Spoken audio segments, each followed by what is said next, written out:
नमस्कार, मी मयुरी आणि आपण पाहत आहात 7 स्टार न्यूज. महाराष्ट्रातील वीज ग्राहकांसाठी मोठी आणि धक्कादायक बातमी. सर्वोच्च न्यायालयाच्या आदेशानंतर घेतलेल्या जाहीर सुनावणीनंतरही वीज नियामक आयोगाने दरवाढ कायम ठेवत ग्राहकांच्या अपेक्षांवर पाणी फेरलंय.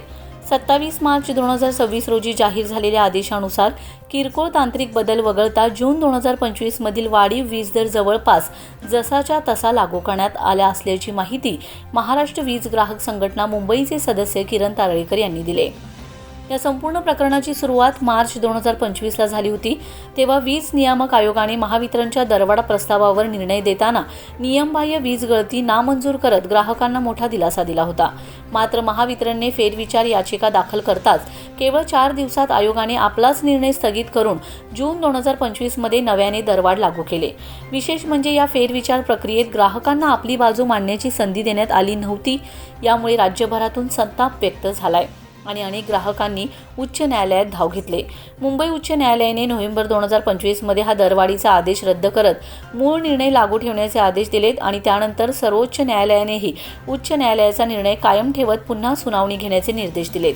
सर्वोच्च न्यायालयाच्या आदेशानुसार राज्यात 5 ठिकाणी जाहीर सुनावण्या घेण्यात आलेत, ज्यात तब्बल 11,000 ग्राहकांनी सहभाग घेत दरवाढीला तीव्र विरोध दर्शविलाय.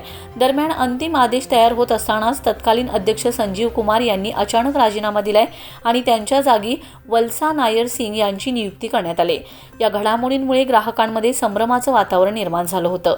नवीन अध्यक्षा वल्सा सिंग यांनी पुन्हा सुनावणी घेतल्यानंतर अखेर 27 मार्च 2026 रोजी अंतिम आदेश जाहीर करण्यात आलाय. मात्र या आदेशात पूर्वीची दरवाढ जवळपास कायम ठेवण्यात आली.